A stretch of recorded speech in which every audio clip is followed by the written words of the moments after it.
जय मसीह की दोस्तों, आज के इस वीडियो में हम सब मिलकर पवित्र बाइबल के उत्पन्न ग्रंथि के 7वां अध्याय पढ़ने जा रहे हैं।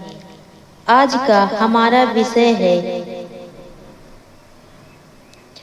आइए हम बिना किसी देर किए पवित्र बाइबल को वचनों को पढ़ते हैं और समझते हैं।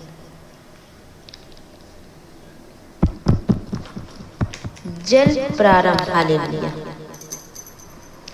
प्रभु ने नूह से कहा, तुम अपने सारे परिवार के साथ पोतल पर चढ़ो, क्योंकि इसी पीढ़ी के केवल तुम्हें मेरी दृष्टि में धार्मिकार होगा। तुम समर्थिक शुद्ध पशुओं में से नर मद के साथ साथ जोड़े ले आओ और समस्त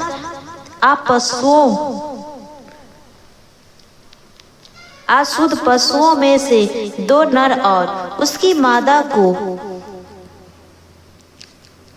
आकाश के पक्षी में भी नर और मादा के साथ साथ जोड़े। इस तरह सामार्थिक पृथ्वी पर उनकी जाति बनाई जाएगी, क्योंकि 7 दिन बाद मैं 40 दिन और 40 रात पानी बरसाऊंगा और पृथ्वी पर से उन सब प्राणियों को मिटा दूंगा जिन्हें मैंने बनाया है। नूह ने बस सब किया जिसके आदेश प्रभु ने दिया था, और 7वें दिन प्रत्येक का जल पृथ्वी पर बरसने लगा। जब पृथ्वी पर जल प्रारंभ हुआ, तब नूह की अवस्था 600 वर्ष की थी। जल प्रारंभ से बचने के लिए नूह ने अपने पुत्रों, अपनी पत्नी साथ अपने पुत्र की पत्नियां के साथ पोतल में प्रवेश किया। पवित्र सब पक्षी पशुओं और पृथ्वी पर रेंगने वाली प्राणियों से भी नर मादा के जोड़ी नूह के साथ पोतल में आया। ठीक उसी तरह जैसे ईश्वर ने नूह को ज्ञान दिया था। 7वें दिन प्रारंभ का जल पृथ्वी पर बरसने लगा।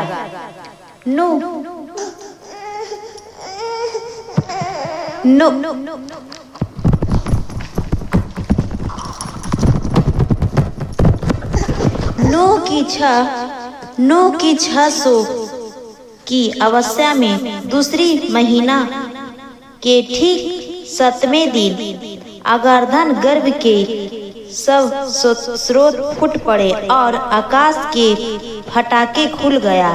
40 दिन और 40 रात पृथ्वी पर बारिश होती रही।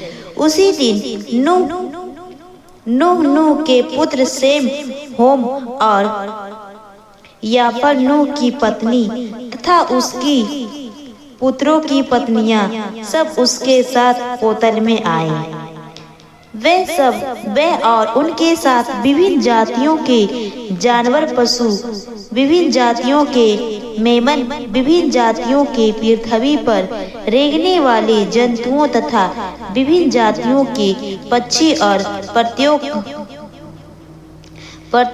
प्रकार की पतंग, यह सभी इसी प्रकार नूह के साथ सब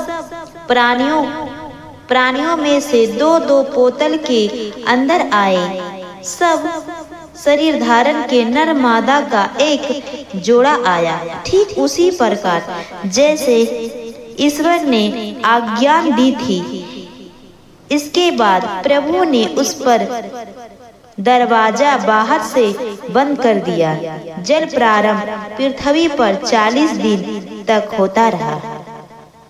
पानी बढ़ता गया।